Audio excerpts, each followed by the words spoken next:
Tunya hi episode 12 iningai diu a hi. Kate in Wilcoma Alice in Darwin a kho sa dan hi. Princess khatin bodyguard hi tia a kho sa hi akilompon. Pasangin hi tabang hin koi macha jong a kho sa khapon. Nang jing jong hi ti hin na kho sa khapoi ati in alung niaw niaw na di hi asejin. Alice ki chen pi agam sung te ni su to din na ti lunggel hi hung bai loading a hi ati in. Will jong hin agelin alung a kham che che tai. Darwin in jong atina chu akisu thing go din. Jesse in mi khat apui na hi leke din. Darwin tina su thing dinga na chi go hamati in. Jesse in jong hengi ati in a hi leke din. Keiman ga bol pi nang ka ti ati in alo ho chu a choi zen agalu na hele. Darwin song khol a lawa nom ji chun akinin Darwin in jong amu phanin gang chali song khol aki a in. Kenin natina su thinga hung ka hi. Nei ki thopi ji over kin jong ka bol thei chan ka hung bol good a hi ati in. Ama he lung thim nei ta apang a hi. Jesse in Alice cha aruma aga thapi na hele.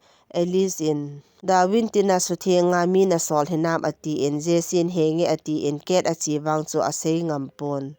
Li zong achi go ne hin zui hin ati in achi do tai. Kenin Darwin tina cha su thing pi in. He Jesse ki mudo nai lo hamati na hele Darwin in. Asa in ti aji chu hichipet ta a tui lung chu a hat le jingin. Athilong mudo na ding zong ni kholut na lai ding a he ati in. Kenin atina chu atom pi chai tan na duty hi phatta in na bolin. Nang tabang Alice in ga na anei kha hi awang phat le jingin. He resource mi pi te zong ka wang pha ove. Mi pi ho khelin ke man ki pa thu ka seji ati na hele Darwin in. Duty a ki pi dung zuya ka bol a he bove ati in Kenin. Na duty na bol da na na ki gel mong hinam. Alice in nang na kho sa bang hin koi macha na kho sa ngai pon. Alice hi iphem khat na lo hin ti ati na hele Darwin in. Alice in mizo si hi a kho sa in. Prince Alan hu do na ding le ama ki thopi na dinga athil bol ho zong na muso ke jin. Chin avet sa chu Prince Alan zong hi a kho sa le eti a ki mu e chu ting le.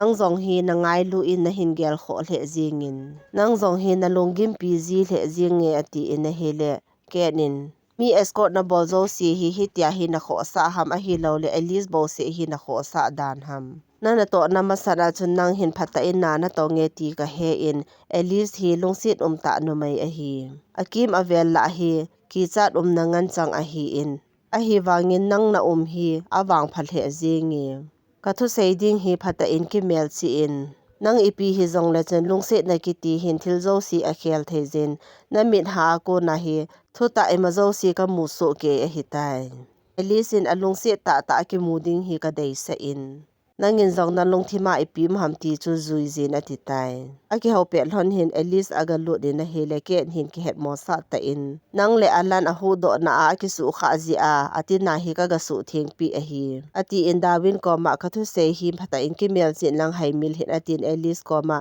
Darwin ta banga na na nei hi na wang phal he jingi ati in ama zong apo do tai. Alice and Darwin ko ma ke to ipithu na na sei hlon ham ati na hele Darwin in ma chu thu a hi poi. Nang te ni ka ki thopi zi a ki pa thu a se hi bovi ati in Alice in. Kate hi na ki close pi no ma na ki vo pi no ma hi zong le ima cha sei pong ka ti. Iji chun Kate zong hi phata in nei vet kol pi in ati tai. Alan zong hi phata in ama zong hong ki vando ta in na hi le. Security pa aga chi in tu niya na schedule ding hi ati in a program ding ho aga sei pi in na hi le. Alan in zong chi zo ting le ipi ka bol ding ham ati in. Gar khan hi ahong lo din. Mi khan in hong ki mu pi no me. Ama nu chun nang chu ka loy a hi ati e ati tan. Alan zong hi alung dong thimin ama zong aga chi do in. Pam lang aga chi a hi la pen ana hi. Pen amu pha chun ama zong akipa in. Ipi na hong sei god ham ati in a he la pen in. Nang vai la dinga hong ka he ati in Alan in. Tu mama a hi Thailand na na chi god hitam ati in a he la. Pen in tu mama chi pong ka te pha cham khat ka ne na lai zin. Kaloi nu restaurant na cham khat ga ki thoping ka te ati na he la Alan in. Kaloi na hi a he le. Lai mo na hin umin ati in a hi bang pen anom pon. Na su boy da jing tang ka te. Nang to ke hi ki banga ium thei loading a he ati in. Ama zong achi go ta in a he le Alan hin a khamin. ke hi prince hi jing zong leng loi cha hi hlonin nei ki thopi a nei kho sa ji in ka ki pa etin ki pa thu se ji na he la penin loi cha chu ki thoding mong a he ati in alanin zong aloi bolin a koi jin ki pa thu se ki nin phat ong ka nei phat le ka hong ki mu pi ding na he nang zong dam selin chi tar ati in he le penin zong he ngi ati in ama zong a chi do tai will hin Alice ka ki chen pi nom tai tin King Henry ko ma a se jin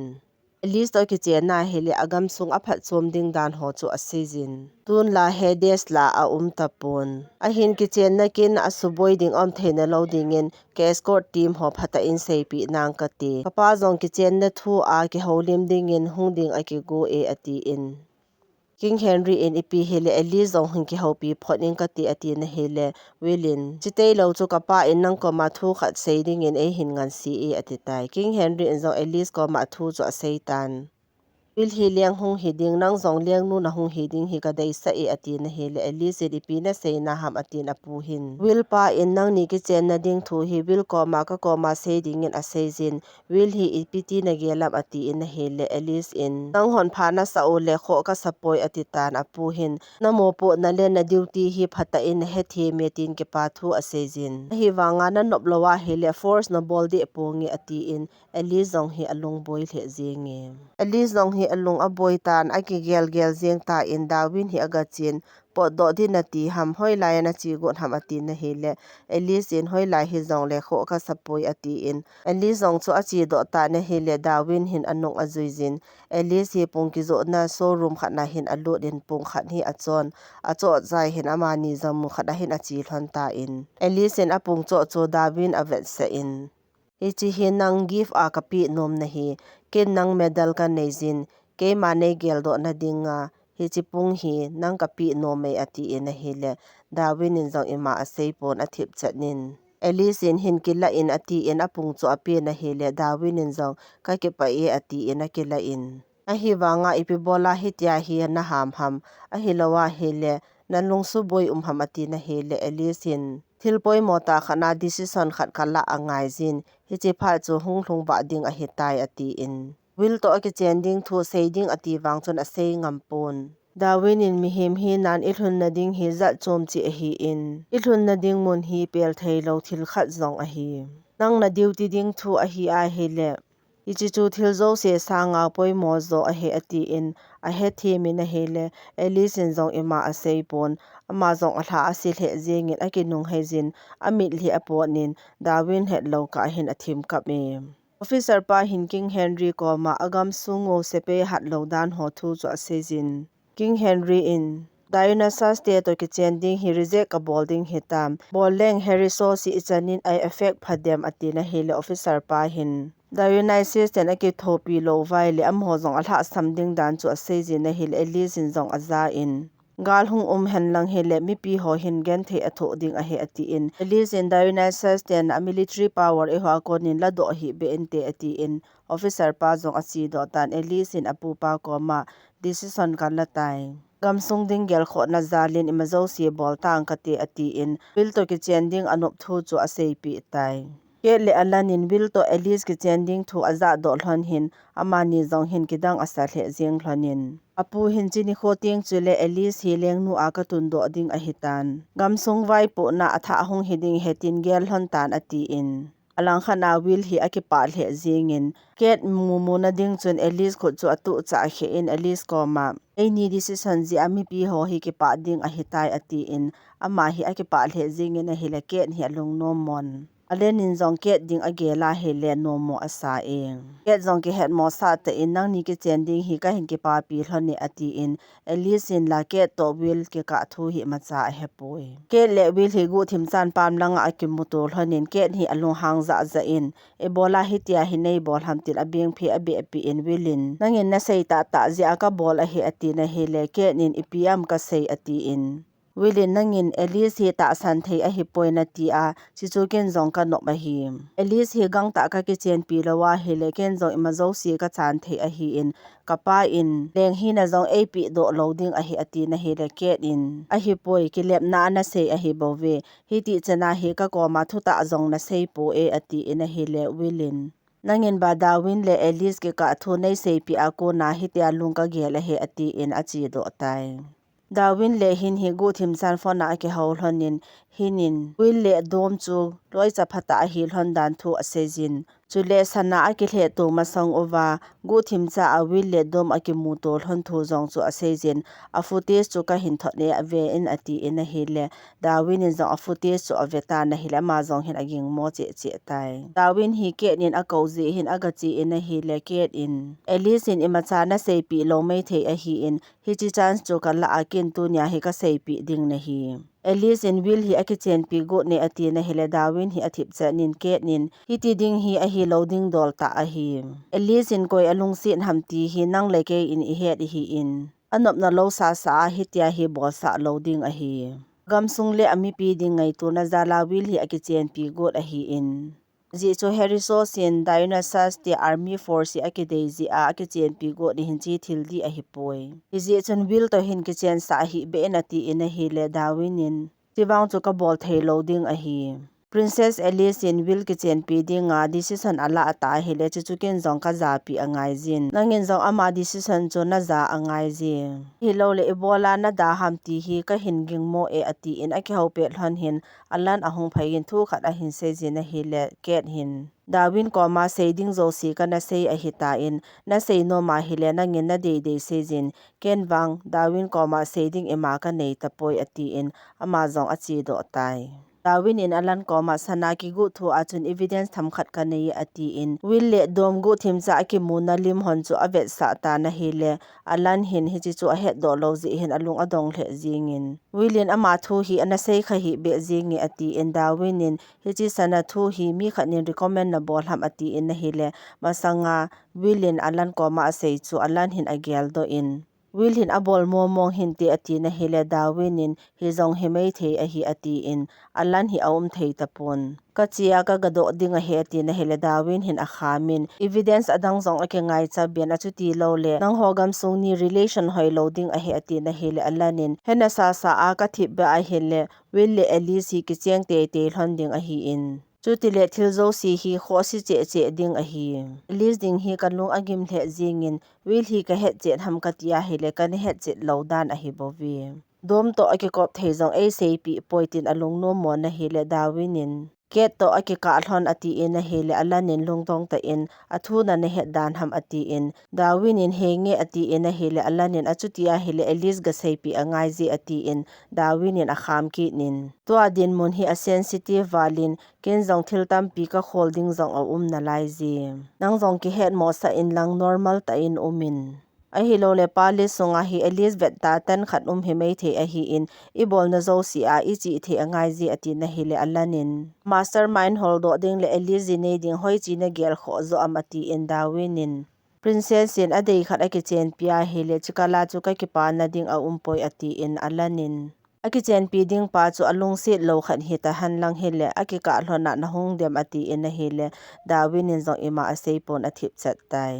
Alice in zong lungim ta in Darwin in api medal chu ave in Darwin hi agel gel jing in no mo asal he e Darwin in will thu hi phata in khol na anei tai jesi koma zemte princess in milham khat ke chen pia hi le lengnu a hi na ding chance hi ai effect phadem ati na hele jesi in hita bang lo wang chu a de pon hi zong le lengnu a hi na ding chance bang hi hung thlom mai thei a hi princess jine ding hi no monas amati na hele Darwin hin no mo asa bang chun ima a sei pon a thip be e Alice ko ma chi in talung thim no mo na ipi ham a hilowa hile ka koma na sei nom lo ham ati na hele Alice in will to ka ki chen hlon ding a hitai ati in na hele Darwin hin he nge ka he e ati in Alice in na he na hele ipi bola kho sa lo ta dana na hi ham ati in Darwin in achuti le ipiti ka ding dan ham ati in Alice in no mo na sa lo dan ham ati na hele Darwin in mo ka sa e a hi wangin kalung amonge ban le le set ake muto e ti hi na mu kha amkin zong ka mu khapon hi chi chu ka gela hele ka din mun hi ka ki pa e ken zong van a hoi na hi ka gal mu ding a hi in a hi chu ipidin mun hi zong le pasanga ta banga Darwin chu ka hi jing ding a hin kho phal nga ma nang veng bit jinga ka pan jing ding a hi ji chu na lungim na di ema a poi ati in Elise zong hin nom mo asan a hli so in a hi le Darwin in zong a hlemin a koi zin a hi le gala pan hin wil hin a hin mo do hin alung a hang hle zing tai. Elise in mo form anakiti in a hi le ket hi aga chi in. Designer nu in nanap ahung la ding he ti thu ka het zia hung ka he ati in designer nu chu pamlanga anasol do tan Elise koma leng nu khat hiding ta a ebola lungno mo ta a na hi ham na lungno mo na le ke koma sejin ati in ima ka ti poi wil to ka kichen ding ka gela hele ka ki pa e ati na hele ket hin wil hi na lungsi ta ta lo pi chuna ati in Elise in kalungsi le kalungsi lo chu apoi mo pun Will ka kichen pi le Harry sauce hi phachom ding a hi ati in ket nin lungsi lo khat to na chen khom ding chu na gel thei hinam ati na hele Elise in Will hi ke adinga ki lompen a hi ati na hele ket nin ki lompen le ei lungsi pen hi aki ba na pon vela na ki gel tha ke ding ka deji ati in a hele Elise in ka ki gel hatai ati na hele ken hi alung hang thimin asong khol khi na chu ha ta ina bodin na hele Elise hin na asan Ken hin ke he mo sa te in nana sa dan hamatin ke phalam ta in au umin will hin designer nu ko ma Elise hoya hamatin hela khat nu hin ket ahong ki thopi e ati in will zo alung nop lo je chun asunga aga lu din Elise ahung po do lo je aka lungi ma ka hung a he ati na hele ket nin Elise hi advice kana bol a he ati in Elise ko ma inzo aka sei ho chu thuta ngan changa hi in a hi wangin lungkham hi in ke nang langa ka pangjing nai ati in will ko ma ke anama sata nge tin apot do tan willin Elise ko ma ke in ipithu a sei ham ati in a hele Elise in jinei ding thu a advice tham khat ei bol a hi bowe ati tai lan hin phat ong anei ji hin pan ana to na hin aga ke mu pi in panin ipi na hung bol ham ati in a hele alanin phat ong kanei pha le ka hung ding a he ka ti chula ati in panin pale sa panana zam kit helo pi chuna ati in alanin advice nei bolding ka deji a ka hung a he ati in amanin zong wille Elise ki chending thu cho sei hlonin alanin masangin mi thu azong kana ki kum khapun royal duty ho zong hin na sa in kana nei khapoi duty hi phata ka bol theding hinam ka hepoi ati in a hela penin pi hele nang la nang kita san phanin masanga na sei banga chu min a bol theya hele bola nang na bol moding ham ati in alanin na thu sei chu adi 18 ke pa thu asejin akoma to ding chun akovin a hele pen hin ke na koma to ding in kathing poi mi hon mule nom loading a he ati in alanin ka loi khat hi na zala ka ko na he ati in penin na loi ta ta nei simdan ham ati na hele alanin chuti le royal guard a promote na bowling ka ti ati in anai che che na hele pan hi akitom na in ana chu su kha pi in ma zong bowling ka nei tin a thleido tai will le Elise zong lama ki thim chu hlonin Elise a thu go na hele Darwin a thleigo zalin willin Darwin mu na ding chun atu cha he in amani zong cham khat pi hi alam hlon ta in Elise zong alam nom lo pha din a chi do gotan willin Darwin koma lam ka ki thim chu pe hlona hi nei vet hlon angai poi idang umzia Elise za cha hin ti ati na hele Darwin in zong henge ati in will zong hi apot do tan Darwin in Elise ko ma ke ko umzia na lunglu theilo dan ham hi le akit le pamlanga na nga tang ka ti ati na hele Elise hin hi poi ka ko ma na umding ka deji ati in na hele Darwin in achuti le na ko ma pha se ka umjing ding a hi ati in Elise in kalam dan chu ka thep mo the jingam ati in na hele Darwin in na them se le nang ka heta banga hi thil ima cha bol mo na nei poi ati in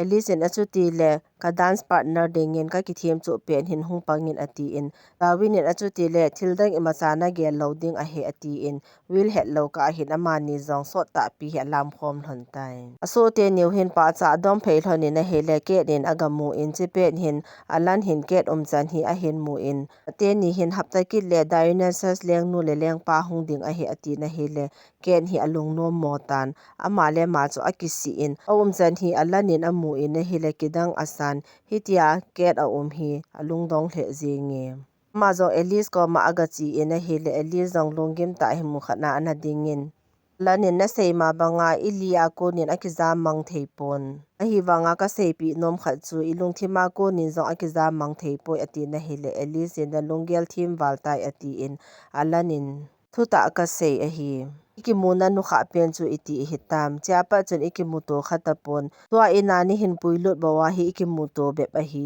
piti hamna ki khel he danin kamu e nidang chun nalung atongin macha kho sa na jong na nei pon tun wang nalung aning hle jeng tan itiana umdan khel hi koi madang hilawa dawin hi mai the a hi in a hilawa hele wil hi ne ki chen pi no momong hinam ati in a hele alice in dawin min na pha ai bola wil na hin pha kit ham ati in alanin mani akimat na o meti chu ne het su ke a hi kamsung ding gel na zala wil hi ne ki chen pi go na hi in nang man na lunggel ta ta ne ki chen pi go a hi poi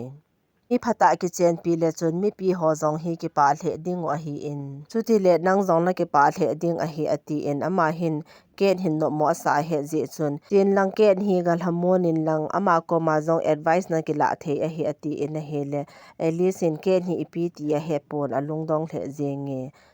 ket hi alice chunga lung hang hle jengin alim hi ana at setan a khot zo thi kai de du in alice agalut in na hele ket hin ki het mo sa te in thil na hol na do nom ham ati na hele alice in thil kha ka do nom me ati in kenin achuti le hungin to hi te tin a to sa in alice in khatwea will to ka kitchen ding thu na sei chu ati in na hele kenin bul langa chu na nop dinga zong kana ta san lo a hi in kei chon na upa ta banga na gelding ham ka ti ji achu avelin ki gel pha in ka ti a hi bove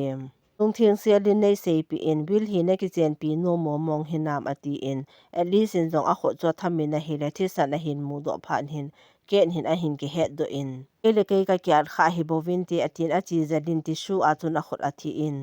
lisin dasbin na thi san na de du lim amu chu alla do in ama zong alim ave na hi le koi a hi a hepon kenin gang chalin a sa hla pi in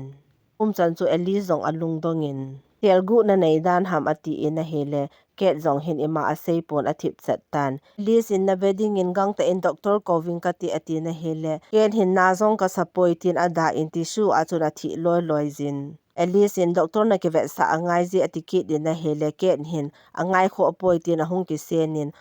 chan chu Alice alung adong hle zingi ama zong hung pon hin ket chan chu agel gel jing tai Dawin le alan ko ma achi in ket agal mi hi koi dan ham lim a at si khat ka gamu do in a hi wanga koi lim a hi wang chu ka mu thei pon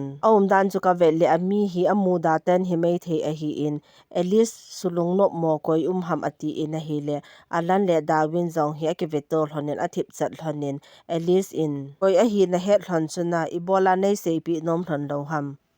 ACP lon lo le kapu ko ma ka chi ding ama ma ka ga do sa ding a hi ati in a hi le alanin ken hin gu thim chan wil hi alung si ne ati in Alice in iti chu chu hi thei ding ham tin ata san pon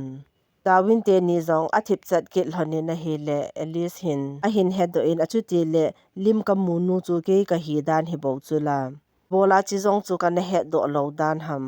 anama het leng wil hi ka ki chen pi got loading a hi in ke zong hi alung ka su no mo loading a hi ka ki chen na hlon ding hi cancel ka bolding a he ati na hele Dawin in a khamin ta a hi lo a ki hepon lunggel mei ki sei a hi in ki het mo sa ta anom ding ka de je ati in alanin ki het mo sa o angai je ati ta na hele Alice hin thil hi adi thei mo mong ta poi ati in ama zong a chi do tan Will aga ki mopin aki chen na hlanding chu postpone bolding thu a sejin cham khat ki postpone de ki got na zong hung bai lam ding a hi ati in Willin chiwang chu ka pa zong nom pon te thil zo se zong abona gun tup sa a hitan ung thing selin nei se pi in sung khat I hi hlon wa ding a hitan lung thi ma ho nei se pi ding ka de je ati in a hi le Alice in ke din na hin lung sin hi na he nam ati in a hi le Will hi aki het mo sa in ipi na sei na ham ka het him thei poi ke ji achu iki chen na hlon postpone ding na ti ham ati in Alice in ke din na lungsi chula ati na hele Will hin ke nin hita bang a gel ding wang chu ka ta san poi ji chu ken zo ama hi ka naw ta banga ka gel la hin ama zo au ta banga e gel la hi in ti khel lama a hi ding chu a hi thei lo thil a hi papa in na pu hi ahong ki mu pi wa ding a hi tan egam sungowa good news hi hung wa ding a hi tai ni hlona mo po na le duty hi inei chi hlon a hi in thil neu cha cha ji hin na lung ki su boi sa hi in masanga boina len ta hung so ding thil jong hu thei a hi in izem te lungno mona le lunghi mona na neya hele ka ko ma hungin na hung seizin ati ina ma zong achi do tai ket ko ma achin Alice ipina seipi hamtin alung hangin alol ame ina hele ket hi akitomin akenga chun ape do in izem tin seizong leng ipina lo theiding hamthu ta hi chume ka koma nakitep na banga na bolding hinam ke hi leng nu ka hi sa ding ki thopi jingding ne hena ti hi lohap ati na hele hilhin anui sa din ada lhagota na hele ket alung hangin khon chu alan asebin na hele alua se kha pi in wil hi alung hang walin anung chin alola chun amanin thadi mandi agotan ket zong akitomin table chunga chemcha akoi chu hin ke la do in adoi ta in emo thim ding ka hitapui aphat aki chaita nang control na noise tapung ka ti nang ta ina ki chen na hon ding hi cancel bolin achuti lole Alice iki na na hon hi amu te ding a hetin a vet hlona hele CCTV camera chu amul hon tan kedin imazo si record hi so ke a hi ati in will hi akicha thimin abonin delete bolin ati na hele ken hin delete bol pong ka ti abona record a hita in nakitep na chu na mol so di hinam ati na hele will hi akicha thimin phat nei pi in cha na zo si a vet li zingo hi zi hin thil bol zong a ha sa in zi chu nei ta san phot phot nin ten a khot chu atu in hele ke din a khot chu a thit pi in ka ko ma nakitep na na mol so lo wa hele Alice in to ikina na thon zong hi abona amu so ke ding a hitai ati in ama hin a legi tai zan khang hin will hi King Henry ko ma agachi in Alice le Darwin ke ka thu hi aga sei do ta in a hele King Henry in zong ke dang asal he zengi Alice ye hong ki gong do in Darwin hi akovin personal trip a ka po do ding a hi in kanung hin zuin atita in a hele Darwin in zong Alice nung chu azui tai Alice in anu ki vuina thana chun Darwin chu apuizin na het ma banga kanu hi milha mei mei a hi in kapa hi kapu khe la leng vai poding khat a hi in a hi wangin amani aki cheng thonin kanu athi chun lai mi tham ho ki vuina nei vui ovin ati je hin a hin po vin lai a hin avui ta vi ichi thu wang hi mi thamcha khat bowin a het a hi khat viani ni do wan de leisit ki mutu theina mu kha amna ti chu he chi mun wang chu a mo mo nge ati na hele Darwinin nge na lungel ding chu ka he them nai a hi thei lo thil khat chu a hi thei ding din muna hung thei a hi in ichi pen chu asu do a hi tai ati in a hele Alice in ipi ham ati in chipha nin Darwinin a khoda chun akai jin apui phejin apa ki vuina thana chun apui jin apa hi army a le nom asan hi wangin a service da hla ding hin aki gel han King Henry bodyguard din apangin mata sandung zuya lengpa hin kho himi pi dinga poimo a he ati na gelin a hin kho lengpa adinga achan wangin ati na hele lisin no mo asana kho chu atu cha khe in Darwin in Harry Sauce ahunga fortune teller khanin a seipi chu agel do in Alice koma fortune teller nu in tapa thina chunga na hin he do ding a hetin in seipi in kenzo ipi hamtin kana lungdong kezin pizia kapa hi Harry Sauce ki vui hamti zong kana gelin punwang adon but na chu ka hetai ati na hele Alice in fortune teller nu chun thildang ipi asayam ati in Darwin in responsibility to don but na namu khom ding in kho kha se hilawa hin kho ni namu ding ichi hin khote ni chu hongki mutol hon ding a he ati in khat chu wan banga sang ta he ding a khat pa chu mol banga dat chada pang ding a he atin ichi hin khoni ati chu ipi aseina hamti tun ka hedo tai ati in amani hin kho ki seina hi chu a hin hedo hlon ta na hele Darwin zong hi akipa hle jing tai Alice apu ko ma achin mi thlam mei mei ki chen pileng ipi ati dem ati na hele apu hin Darwin na seina hi chuna ati in Alice in piti na het ham ati in na hele apu hin Darwin hi ipi je na lungsen hamti zong ka he aje chu Darwin hi me phata a hi in aphat wanga hi na jiding hi thei loading a hi ang hi Harry Sauce leng nu na hung hi ding hi chume ati na hele Alice in kapa to mi hlam khat a ki chen thu zong ni sei pi in ke ni phallawa hele ebola kapa chu na na phal pi ham ati na hele apu hin thil hi aki bang ta poi ati na hele Alice in hi le ke nu mei ka hi ji dan ham nu mei ka hi mana chu kapa bol bol ka bol thei lo ham ati in apu hin chi phat lai le tu phat lai hi aki bang ta poi igam sung hi han lang pam lang hi zong le gal ngan chang a hitan ni si a news na vet ji hi chume muntina zong terrorist attack jing ke a hita in nang bo se hin egam sungu hi na hu do the a hi nang ni ki chen na ding thu ki hodinga will pa hi hongding a hi in kamsung ni hi ki thu an program hi ki gong a hi dawin zong ana to a ki chai tan Thailand a kanung sol ding a hi tai ama hi nung chi le emazo si hung phatan te ati in aman zong gang chalin sak chai hi fon a bolin dawin nung ko ding thu hi a sei tai sak chai in zong dawin hi fon a bol pe in a thu chu a het sa tan Alice hi dawin ko ma aga chin akap hen honin apu in anung sol ding chu agela hil a it ma jengin a thlei zalin aga koi zin ngaidam a thumin keji ta hi Thailand na ki nung le ding a hi tai ati in a hi le dawin in King Henry thilbol chu thildi ta a hi in naki chen nal hona ka sang chun ka ki le zo hi phading a hi in ke zong ka ki le phat a hi tai ati na hi le Alice hi akap kap zingi tunia episode 12 is say you hi chan hin ana chai tau te